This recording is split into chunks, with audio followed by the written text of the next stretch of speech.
नमस्कार, आवाज एंटरप्रेन्योर में आप सभी का स्वागत है। मैं हूं हर्षिता सावंत। पिछले 4 महीने देश ही नहीं विदेशों के लिए भी काफी भारी रहे हैं। कोविड की क्राइसिस हम सबको परेशान कर रही है, लेकिन इस सब के बीच ट्रैवल और हॉस्पिटैलिटी सेक्टर पर सबसे ज्यादा मार पड़ी है और आप कह सकते हैं कि लगभग इनका भट्टा बैठ गया। तो यहां से आगे क्या स्थिति उभरने के चांसेस हैं? याद रखिए, भारत में धीरे धीरे करके सरकार ने अनुमति दे दी है कि होटल्स 33% कैपेसिटी पर अपने काम को शुरू कर सकते हैं। ज्यादातर डोमेस्टिक सेक्टर की उड़ानें फिर से भरने लगी हैं। तो ऐसे में क्या एक सिल्वर लाइनिंग देखने को मिल रही है इस सेक्टर के लिए, और खास तौर से उन स्टार्टअप्स का क्या जो इस सेक्टर में अग्रसर हैं? इसी पर आज हमारी चर्चा रहेगी और चर्चा में आज मेरा साथ दे रहे हैं इक्सिगो के सीईओ और को फाउंडर आलोक वाजपेयी, फैब होटल्स के फाउंडर आदर्श मनपुरिया और सैफरन स्टेज के फाउंडर देवेंद्र परुलेकर। आप सभी का स्वागत है। हम सब ने देखा है पिछले 4 महीनों में ट्रैवल एंड हॉस्पिटैलिटी सेक्टर पर सबसे ज्यादा मार पड़ी है। इनफैक्ट जब हम बड़ी आईटी कंपनियों से भी बात करते हैं तो वो कहते हैं यही वर्टिकल सबसे स्लोएस्ट मूवर रहा है। इनफैक्ट वहां पर नेगेटिव ग्रोथ देखने को मिली और रिकवरी भी सबसे ज्यादा समय लगेगा इसमें आने के लिए। लेकिन आलोक, इस चर्चा में पहला सवाल मैं आपसे लेना चाहूंगी, क्योंकि आपने हाल ही में अपने एम्प्लॉइज की जो वेतन को फिर से रीइंस्टेट किया, आपने ईसॉप्स देने की बात की, तो मुझे लगा आपको कहीं ना कहीं भरोसा दिख रहा है कि इस काले बादल में एक सिल्वर लाइनिंग है। क्या रिकवरी वापस आ रही है? जी बिल्कुल। देखिए, जब हमारे देश में फ्लाइट्स और ट्रेन बंद कर दी गई थी लॉकडाउन के दौरान, तो उस समय तो ट्रैवल कंपनियों के लिए सबसे अंधेरे का समय था, मैं कहूँगा, जिसमें कि हमें पता नहीं था कि ये कब खुलेगा और डिमांड वापस आएगी नहीं आएगी। तो देखने को ये मिला है कि ट्रैवल के खुलने के बाद हालांकि अभी भी डिमांड 20-25% से ज़्यादा वापस नहीं दिख रही है, लेकिन आशा की ये किरण है कि हमें पिछले कुछ हफ्तों में दिखा है कि कई शहरों से लोग लीजर ट्रिप भी स्टार्ट कर रहे हैं। मतलब कि ऐसी जगह जा रहे हैं जहाँ पे सिर्फ एसेंशियल ट्रैवल के लिए लोग नहीं जाते हैं, जनरली जहाँ पे लोग घूमने के लिए जाते हैं। तो और ये हमारे देश की यंग पॉपुलेशन, मैं कहूँगा मिलेनियल्स, जनरेशन जी वाले श्रेणी के लोग हैं, जो आप कह लें कि 18 से 30 साल की उम्र के जो हमारे देश के लोग हैं, उनमें से कुछ लोग अभी कुछ ट्रिप्स लेना चालू कर रहे हैं, और इनमें से कई लोग तो अपने शहरों के आसपास की प्रॉपर्टीज और रिसोर्ट्स में ड्राइवकेशन, स्टेकेशन के लिए होटल भी बुक कर रहे हैं। तो ये आशा की उम्मीद जब हमें दिखी तो हमने सोचा कि अब हमें अपने उन साथियों की जिन्होंने बहुत सैक्रिफाइस किया है इस बीच में, उनकी भी मदद करनी चाहिए, और इसलिए हमने सैलरीज रीइंस्टेट करी हैं। और हमें लगता है कि साल के एंड तक आधी डिमांड वापस आनी चाहिए, क्योंकि दिल्ली के कोविड नंबर्स अगर आप देखें और कुछ और जगह के देखें जहाँ पे हमने काफी कंट्रोल कर लिया है चीज़ों को, तो हमें उम्मीद आती है कि दिसंबर तक बहुत सारी चीज़ें, बहुत सारे स्टेट्स और सिटीज़ हमारे देश के वापस उस कगार पे आ गए होंगे जहाँ पे वो मेजर्स को रिलैक्स कर सकें। ओके, तो होपफुली दिसंबर तक स्थिति थोड़ी सी और सामान्य होती हुई दिखाई देगी। लेकिन देखिए, सरकार ने भी जोर लगाया है। पहले अनलॉक 1 आया, कुछ ढील दी गई कि आप दफ्तर जा सकते हैं, एसेंशियल सर्विसेज से ज्यादा कुछ आपको मिलेगा। फिर अनलॉक 2 में, और खासतौर से मेट्रोज में, अगर आप महाराष्ट्र की बात करें, मुंबई की बात करें, बैंगलोर की बात करें, दिल्ली की बात करें, होटल्स को 30% ही सही कारोबार करने की इजाजत मिल गई है। लेकिन कुछ हैं जो अभी भी स्ट्रगल कर रहे हैं, क्योंकि शायद कर्मचारी उनके पास नहीं है या फिर उनको कॉन्फिडेंस नहीं है। मैं आदर्श आपकी राय लेना चाहूंगी। फैब होटल्स की खासियत यही है कि आप प्राइमरीली वो एक तो छोटे बिजनेस सेगमेंट को टारगेट करते हैं। तो आपके लिए अनलॉक 2 का एक्सपीरियंस कैसा रहा है? क्या बिजनेस वापस आने लगा है या फिर आपको लग रहा है it will take longer than expected? जी हर्षिता, बिल्कुल। आई थिंक यहाँ पे समझना जरूरी है कि जैसे आपने कहा, ट्रैवल और हॉस्पिटैलिटी वो सेक्टर है जिसपे सबसे ज्यादा मार पड़ी है और जिसपे सबसे बड़ा लोड पड़ा है इस लॉकडाउन का। एंड ऑफ कोर्स इसमें टाइम लगेगा रिकवर होने में। अभी बिल्कुल कुछ ग्रीन शूट्स डेफिनेटली हैं, हम ऐसा बिल्कुल नहीं कहेंगे कि रिकवरी नहीं हुई है। जैसे कि आलोक ने कहा, कहीं 20-25%, कहीं 30% रिकवरी होना शुरू हो गई है। हाउएवर आई थिंक यहाँ पे जरूरत है बिल्कुल लॉन्ग टर्म में सोचने की, कि क्योंकि ये रिकवरी अपने आप नहीं होने वाली है। जो सेंट्रल गवर्नमेंट गाइडलाइंस हैं, जो स्टेट गाइडलाइंस हैं, वो सिर्फ पहला कदम है रिकवरी की ओर। अभी जो कंज्यूमर कॉन्फिडेंस है, ट्रैवलर कॉन्फिडेंस है, उसे ब्रिंग बैक करने में हमें और बहुत ज्यादा मदद लगेगी।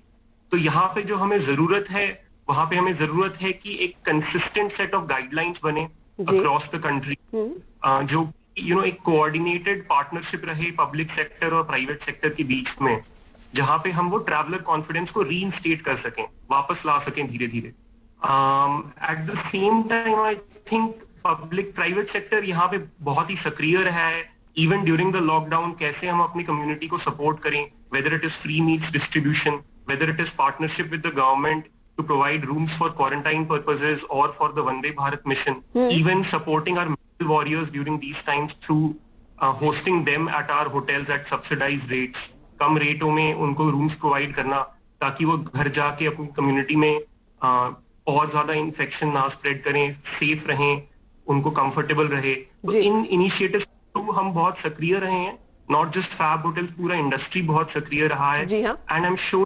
Government will appreciate that sooner और लेटर। और इसके अलावा सारे और इनिशिएटिव्स हैं, जैसे फैब होटल्स ने, हमने खुद ने 100% सेफ प्लेस टू स्टे एक इनिशिएटिव लॉन्च किया है, जिससे कि कंज्यूमर कॉन्फिडेंस बता सके। मैं इनफैक्ट इन इनिशिएटिव्स पर आगे और डिटेल में बात करूंगी आपसे कि आप यहाँ से आगे कंज्यूमर कॉन्फिडेंस देखिए, अलग अलग जो आप उपाय अमल में लाएंगे, जो कॉशन आप लेंगे अपनी प्रॉपर्टीज को और सैनिटाइज करने के लिए और सुरक्षित रखने के लिए, वहीं से कॉन्फिडेंस आएगा। लेकिन देवेंद्र, जो स्टेकेशन का जिक्र आलोक ने कहा कि देखिए धीरे धीरे करके लोग स्टेकेशंस की तरफ इंटरेस्ट दिखाने लगे हैं।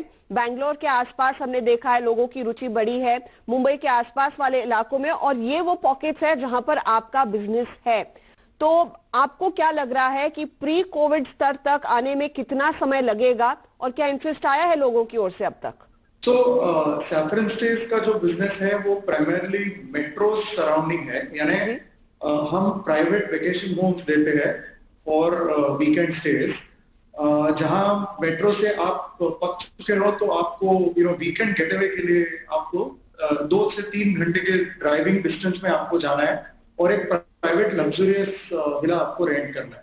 अभी आप देखिए, गवर्नमेंट ने बोल तो दिया है कि 33% ऑक्यूपेंसी के साथ आप खोल सकते हो, मगर ई पासेस मिलना नामुमकिन है। तो यहाँ जाएगा कौन? So there is a fundamental disconnect between what the policy of hospitality is versus how guests are being allowed to travel. Having said that, हमें ये लगता है कि डिमांड का जो नेचर है वो बदलने वाला है।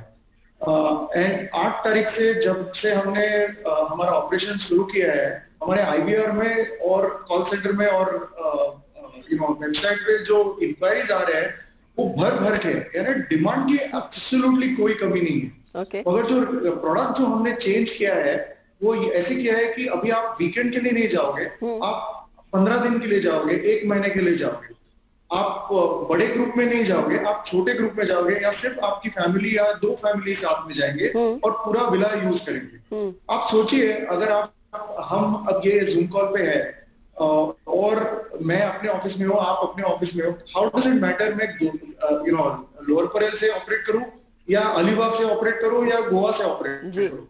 In same way, online schools भी, the student can be anywhere. He can be in Uttarakhand also. So जब तक आपका Wi-Fi जबरदस्त है, you can be pretty much anywhere, and that is the nature of demand. Where people are saying कि हम workation करेंगे या staycation करेंगे, हम जाएंगे गोवा में रहेंगे, 1 महीने के लिए रहेंगे, यहाँ बॉम्बे में क्यों रहना है या न्यू दिल्ली में क्यों रहना है? Allow me to travel, allow me to stay there for a month, and I am happy. And that is the nature of demand. So जो भी sales हुए हैं वो वर्केशन या स्टेकेशन के रूप में हुए, not weekend getaway and not large group. Okay, तो डिमांड सिर्फ वीकेंड गेटअवे की नहीं है, लेकिन अब लोगों के दिमाग में क्लिक हो गया है, अगर हम घर से काम कर सकते हैं तो घर कहीं पर भी बसा सकते हैं। इस मोड़ पर इस चर्चा में लेंगे एक छोटा ब्रेक, आप बने रहिए CNBC आवाज के साथ।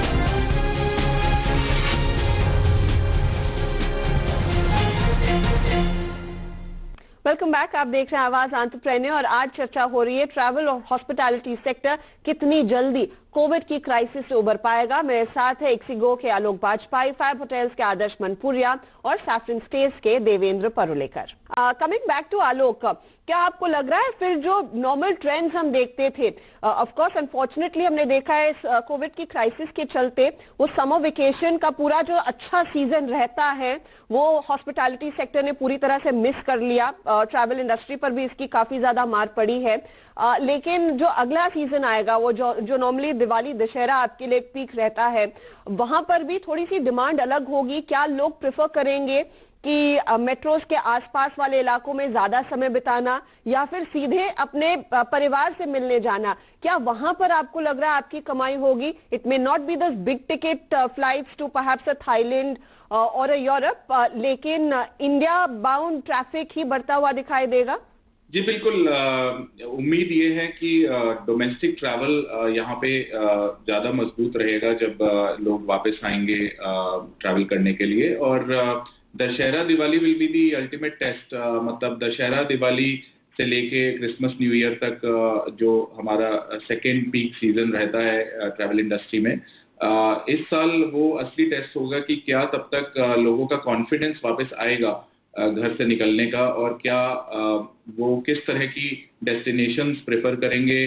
क्या वो ऐसी आइसोलेटेड और सेक्लूडेड जगहों पे रहना चाहेंगे जो कि शायद गोवा, केरला और मनाली जो टिपिकल हमारे लीजर स्पॉट्स हैं, क्या इनके अलावा डिमांड कई छोटे शहरों और छोटे लीजर ट्रैवल डेस्टिनेशंस के लिए आएगी।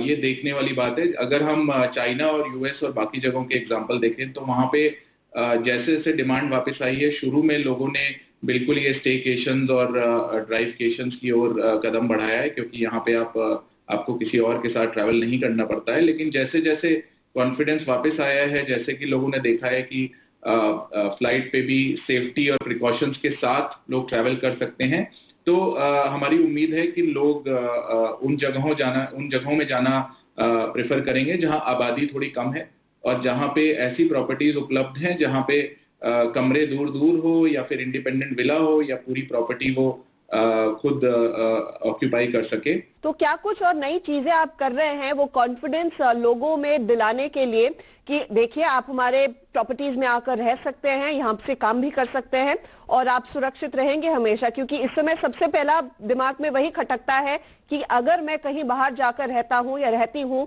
क्या मुझे वो हाइजीन की सुविधा मिलेगी जो शायद मुझे मेरे घर या फिर ऑफिस में मिलती है? बहुत अच्छा पॉइंट है। इस पे एक्चुअली मैं थोड़ा इलैबोरेट करना चाहूंगा। जैसे हम there is no doubt that in the medium to long term हमें एक डोमेस्टिक टूरिज्म को फिलिप मिलेगा। चाहे आप चाइना का एक्सपीरियंस देख लीजिए, चाहे आप यूरोप का एक्सपीरियंस देख लीजिए, जैसे ही वहां पे केस काउंट्स कम हुए हैं, जैसे ही सिचुएशन नॉर्मलसी की तरफ बढ़ी है, वैसे ही लोगों ने लेजर डेस्टिनेशंस में एक्चुअली 90 to 95% होना शुरू हो गई है लॉन्ग वीकेंड्स में। जैसे चाइना में जब मई का पहला लॉन्ग वीकेंड था तो 95% ऑक्यूपेंसी थी ब्रांडेड चेन्स की लेजर डेस्टिनेशंस में। सिमिलरली इंडिया में भी वैसा होगा। हाउएवर जब हम इंडिया की बात करते हैं तो अगर फरवरी की बात करें, फरवरी 2020 में कोविड के पहले इंडिया की एयरलाइंस की कैपेसिटी 3 लाख पैसेंजर्स की थी डेली बेसिस पे। अभी अगर आप श्री हरदीप पुरी जी के ट्वीट्स देखें तो कैपेसिटी 60-70 हजार पे ही वापस आई है, जिसका मतलब अगेन वो 20-25% रिकवरी हुई है। तो सवाल उठता है कि बाकी रिकवरी के लिए क्या रिक्वायरमेंट है। तो hygiene and sanitisation number 1 priority है ट्रैवलर्स की, जो उनके दिमाग में टॉप ऑफ माइंड रहेगा जब वो बाहर निकलेंगे। और इसी के लिए फैब होटल ने अपना 100% safe place to stay initiative launch किया है। इसके अंदर पूरी लंबी लिस्ट है जो चीजें हमने इंप्लीमेंट करी हैं, पर मैं कुछ छोटे एग्जाम्पल्स दूंगा। जैसे कि 100% कॉन्टैक्टलेस है, बिल्कुल टच फ्री बेसिस पे आप चेक इन कर सकते हैं। पहले जब भी आप होटल पे जाते थे तो आपको अपना आईडी प्रूफ प्रेजेंट करना पड़ता था, अपना बुकिंग वाउचर प्रेजेंट करना पड़ता था, कुछ फॉर्म्स साइन करने पड़ते थे। और अब सरकार ने अपने एफपीज में एक सेल्फ डिक्लेरेशन फॉर्म भी लॉन्च किया है। ये सारी चीजें ऑनलाइन लॉन्च कर दी हैं। आप फैब होटल ऐप पे बुकिंग के वक्त ही जाके अपना सेल्फ डिक्लेरेशन फॉर्म लॉन्च कर सकते हैं, वहीं पे साइन कर सकते हैं। वहीं पे आप अपनी बुकिंग डिटेल्स और अपना आईडी कार्ड अपलोड कर सकते हैं और आप होटल पे जाके रिसेप्शन पे सिर्फ अपना मोबाइल दिखा सकते हैं दूर से कि ये मेरा बुकिंग वाउचर है ऑलरेडी सारी डिटेल्स उनके पास उनके फ्रंट डेस्क पे अवेलेबल रहेंगी। तो आपका टच इससे मिनिमाइज होता है। ये ही नहीं, जितने भी कॉमन एरियाज हैं वहां पे हम हर 2 घंटे में सैनिटाइजेशन कर रहे हैं with industry grade hospital grade disinfectant. जितने भी रूम्स हैं उनको दिन के लिए ब्लॉक किया जा रहा है, और जितने भी स्टाफ हैं उनको स्पेशली रीट्रेन किया गया है हाइजीन और सैनिटाइजेशन मेजर्स में। जैसे कि जो लिनन है उसको कितने टेम्परेचर पे धोना है, कौन से उसमें डिसइंफेक्टेंट यूज करना है, and many more such things. We have made sanitiser जो हैं वो अवेलेबल करवाए हैं हर रूम में, हर फ्रंट डेस्क पे। पीपीई किट्स अवेलेबल करवाए हैं स्टाफ के लिए जो रूम क्लीनिंग करता है। तो बहुत सारे डिटेल्ड मेजर्स लिए हैं हमने, जिससे कि गेस्ट के माइंड में कंप्लीट क्लैरिटी आ सके कि हम वहां रहेंगे तो जितना हमारा घर साफ है, जितनी प्रोटेक्शन हम घर में रहते हैं, उसके बराबर या उससे ज्यादा सैनिटाइजेशन और हाइजीन वहां पे लिया जा रहा है होटल्स में। तो और इसके कॉस्ट का कितने और बढ़ गए हैं आपके, और क्या उन कॉस्ट को फिर आप अभी नहीं लेकिन इवेंचुअली फिर कस्टमर्स को भी पास ऑन करेंगे? क्योंकि मुझे लग रहा है जब आप एक रिदम में आ जाते हैं एक प्रॉपर्टी को साफ करने के लिए, वो रिदम जारी रखने की जरूरत होगी। आई थिंक कॉस्ट का सवाल है, यहाँ पे डबल वैमी है होटेलियर्स के लिए, स्पेशली बजट सेगमेंट में। क्योंकि अभी अगर आप देखते हैं मार्केट में जाके तो जो 3 star 4 star 5 star hotel brands हैं वो भी 2000 से 3000 रुपए में अपना कमरा बेच रहे हैं। तो ऐसे टाइम पे बजट होटल्स के लिए कॉस्ट पास ऑन करना गेस्ट को आई डोंट थिंक बहुत ही वाजिब रहेगा। ठीक है। यहाँ पे हमने क्या है कि हमने अपना पूरा ऑपरेटिंग स्ट्रक्चर जो एक होटल का है, कितना स्टाफ है, कितनी बिजली लग रही है, किस तरह हम उन कॉस्ट को ऑप्टिमाइज करें और वहां से कुछ खर्चे बचाकर हाइजीन और सैनिटाइजेशन में ज्यादा इन्वेस्ट करें ताकि टोटल कॉस्ट ना बढ़े और जो गेस्ट के ऊपर भी एक बर्डन पड़ता है ट्रैवल करने का या होटल में रहने का, उसे ना बढ़ाना। ओके देवेंद्र जी, आपकी एक्सपीरियंस में ये कॉस्ट आपके लिए कितना ट्रांसलेट करेंगे? और आपने एक चीज कही थी कि देखिए अब पहले जो लोग वीकेंड्स के लिए आते थे वो शायद 15 दिन 1 महीना रहना चाहते हैं और उनको फिर टेक्नोलॉजी की जरूरत चाहिए लगेगी, तो आपको एक बहुत ही अव्वल दर्जे का वाईफाई कनेक्शन देना होगा, आपको इंश्योर करना होगा कि मोबाइल कनेक्टिविटी अच्छी है। पहले वीकेंड स्टेज में हम इन चीजों के बारे में सोचते नहीं थे because this was just a get away, हम काम से दूर भाग रहे थे। लेकिन अगर हम एक शांत जगह पर जाकर काम करना चाह रहे हैं तो इन चीजों की जरूरत होगी। उसकी कितनी सुविधा आप अपनी प्रॉपर्टीज में लेकर आएंगे, कितना और निवेश जाएगा? So, Harshada, I think हमने हर प्रॉपर्टी इवैल्यूएट करी है कि ये वर्क फ्रॉम होम या ऑनलाइन स्कूल के लिए सूटेबल है कि नहीं। यानी हर प्रॉपर्टी की ऑडिट करके from a child safety perspective to even internet penetration in that home. और अभी हम क्या कर रहे हैं कि वहाँ पे फाइबर पुल करके या केबल इंटरनेट पुल करके, पहले इतना फोकस नहीं था इंटरनेट पे, बट अभी actually it has become a primary requirement. But मैं आदर्श के पॉइंट को एक चीज ऐड करना चाह रहा हूँ कि आप देखोगे सैवरन स्टेट्स के जो सब घर है वो गाँवों में है, ये शहरों में नहीं है। ओके, तो आप लोनावला या लोनावला के 30 मिनट्स अहेड मुंशी में, पावना में, कामशेत में यहाँ पे हो, तो आपकी एक दूसरी रिस्पॉन्सिबिलिटी है।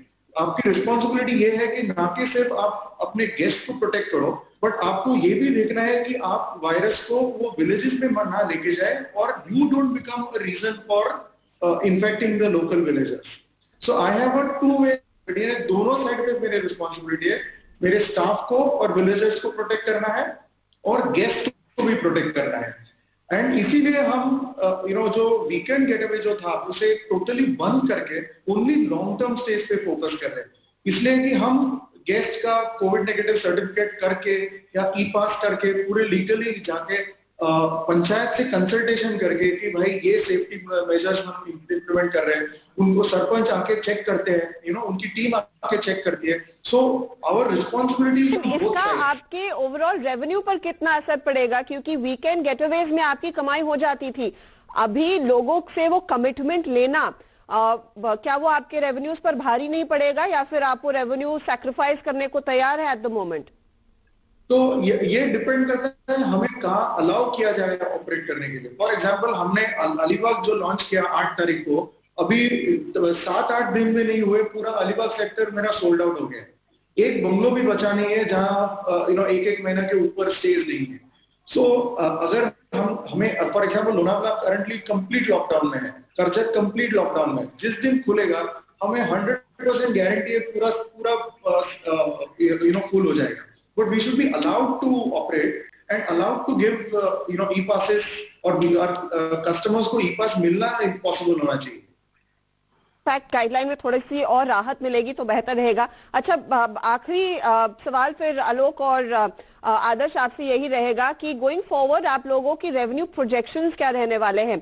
आलोक, आपने कहा कि होपफुली बाय दिसंबर आप 60% तक का बिजनेस प्री कोविड लेवल का देख पाएंगे। How much is this going to translate into revenues and coming back to square one कितना समय लगेगा? क्या कोई आप प्रोजेक्शंस शेयर कर पाएंगे इस समय?